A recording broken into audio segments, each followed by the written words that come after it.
this video, we're going to be going over the first question in an IB practice paper, paper 1, no calculator. All right, so in this question, we see that there is a binomial meaning there are two terms and it's raised to the power of n. When you see something like that you have to eventually expand, you are probably going to need the binomial theorem. Now there's a binomial theorem formula in your formula booklet. I do have another version of that looks a little bit more digestible, which I'll be going over today. All right, but first let's start with question A. And question A says to write down the number of terms in this expansion. Now, whenever you see write down in the IB, that should ring bells that you are actually going to do something that is so easy that you don't have to do any work. No work is involved, but it's just something that you need to know. So here's what you need to know in this question. If you're ever tasked with expanding a binomial, you want to look at your exponent, and the number of terms is always going to be one more than the exponent. So for example, if this were raised to the power of 2, that would mean there are 3 terms. If this were raised to the power of 100, that would mean there are 101 terms. There's always one more. So again, the number of terms here in this case is one more than n. So we go ahead and we write down that it is n plus 1. Always. All right, so that was easy enough, but the next part does involve more work. So let's first look at the formula that I was telling you about. All right, so the formula in the formula booklet looks a little more complicated. This is the version I want you to think about using today. If you have a binomial raised to the power of n, in order to expand it, first there are 3 components to every term. The first component is the factorials. So for now, I'm just going to write n0, n1,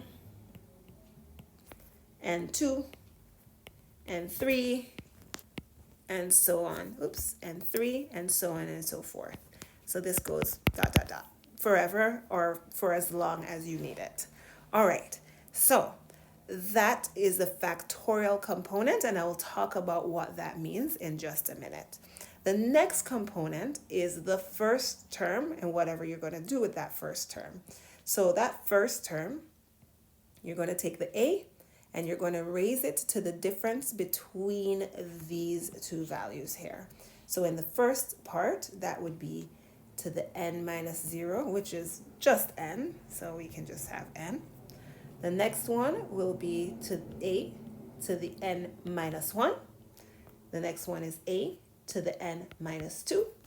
The next one is a to the n minus 3, so on and so forth.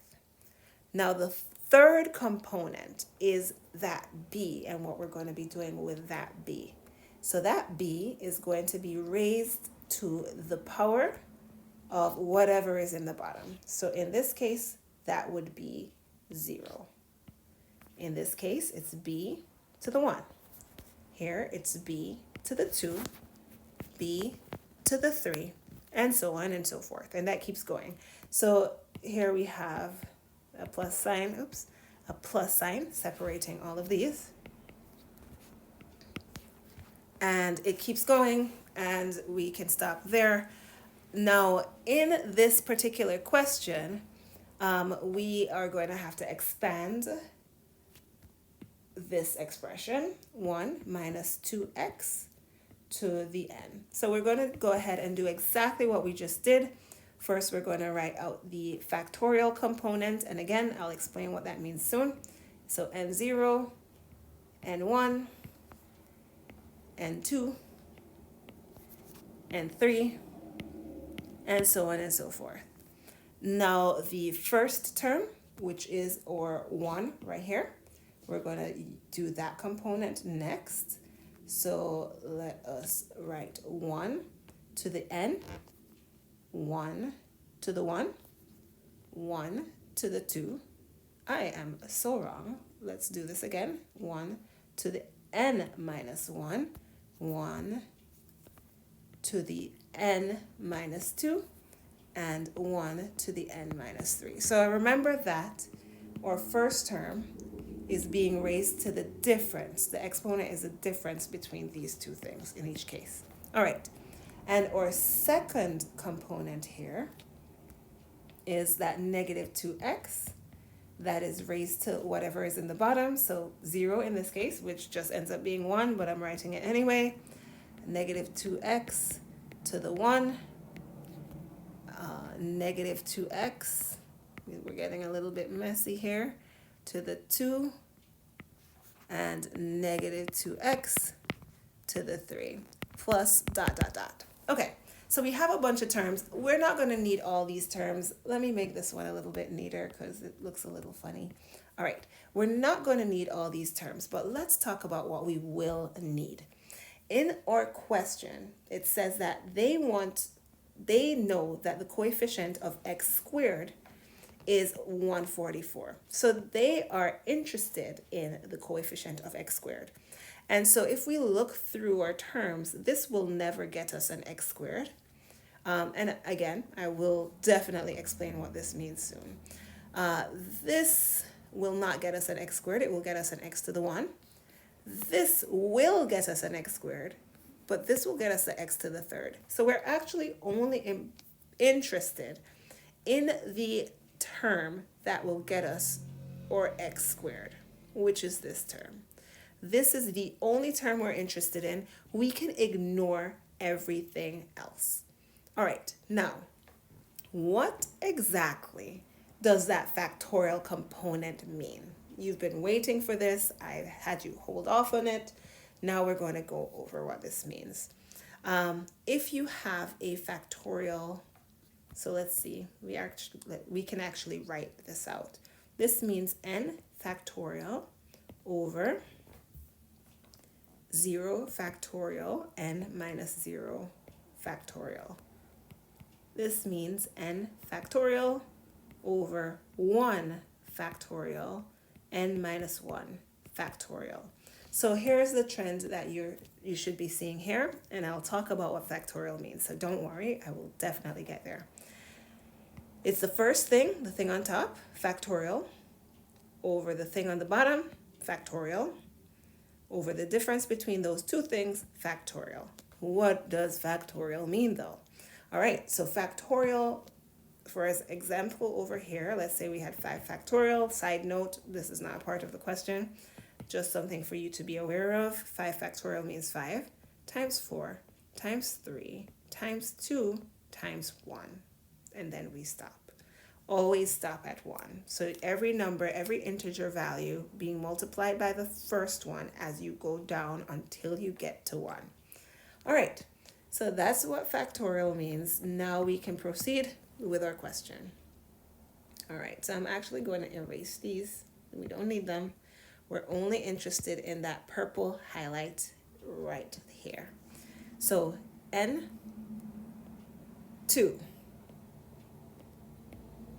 1 to the n minus 2 times negative 2x squared. And we know that gives you 144x. 144x, why? Because remember the original question said that when we expand this, the coefficient of x squared is 144. And that should be s squared. My bad. Okay, so now we have to expand everything on the left side. So n2, as we just learned, means n factorial over 2 factorial n minus 2 factorial. 1, we have here 1 to the n minus 2, but we know that 1 to any exponent is just equal to 1. I will repeat, 1 to any exponent, it doesn't matter what's here, is always just equal to 1. And so let me make that look more like a 1 so it's not confusing. There we go. All right. And now we have this in parentheses squared. Negative 2 times itself. Negative 2 times negative 2 will give us positive 4. And then we have x to the second power gives us x squared. Where did that square go? There we go. 144x squared. We don't need to worry about the x squared We can think of it as dividing both sides by x squared, and we get that they're gone. Okay, so now let's continue. We have, I'm going to continue here. We have n factorial over 2 factorial. Now we can look at what 2 factorial is. It's 2 times 1, as you know. So I'm just going to write 2, make it look a little bit better, over n minus 2 factorial times 1 times 4. So here we have 1 times 4, so just times 4 is equal to 144. We can simplify this a little bit. We can divide the denominator by 2, the numerator by 2, and so we get 2n factorial over n minus 2 factorial is equal to 144. Okay, so now we have a bunch of stuff still happening that we can simplify a little bit. Let's go ahead and divide both sides by 2. And so we get, and I'm running out of space here for my very long question, we get n factorial, ignore this here, that's our next question that we don't need, n factorial over n minus 2 factorial is equal to 72. Now we are on a roll. Now, remember that n factorial is the same, so we're going to ignore this. We're going to write this out. N factorial is the same as n times n minus 1 times n minus 2 times n minus 3. Let's move this over a little bit.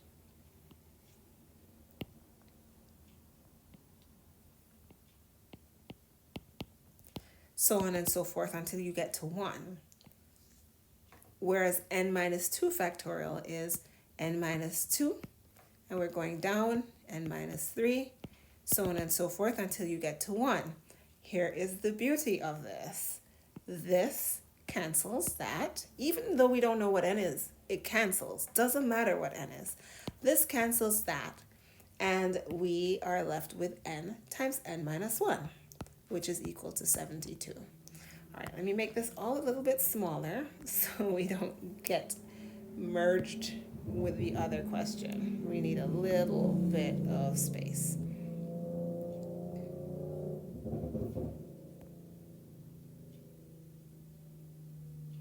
Okay. All right, so let's get rid of that. All right, so now we are so close to the end. We have n times n minus 1 is equal to 72. Now we can go ahead and expand that, and we get that n squared minus n is equal to 72. This is a quadratic. That means we can solve it like a quadratic. So when we're solving a quadratic, we always want to make it equal to 0 to see if we can factor and then wrap our problem up. So we're going to subtract 72 from both sides. I'm going to move up here. Hopefully this is still clear. N squared minus n minus 72 is equal to 0. So now we're just looking for two numbers that multiply to give you negative 72. So we are factoring two numbers that multiply to give you negative 72 and add to give you 0. And so, and add to give you 1. There we go. So two numbers that multiply to negative 72 and add to give you negative 1. All right, and our two numbers are negative 9 and positive 8. So here we have n minus 9 and plus 8. And now all we have to do to solve this is to set both of these parentheses equal to 0, because if you have two sets of parentheses being multiplied and the answer is 0, one of them have to be 0. at least one of them. So we have either n minus 9 is 0, or n plus 8 is 0, which makes n, if you add 9 to both sides, you get n is equal to 9, or n is equal to negative 8. But remember the very beginning of our question, and our question is asking for the number of terms. You can't have a negative 8 number of terms, so we must go with our positive value, and that is telling us that there are 9 terms in order for us to have our coefficient of x squared be 144. Now, I know that's a lot, but hopefully that was manageable. All right, so stay tuned. We will be moving on to question 2, which is a inverse functions question in our next video.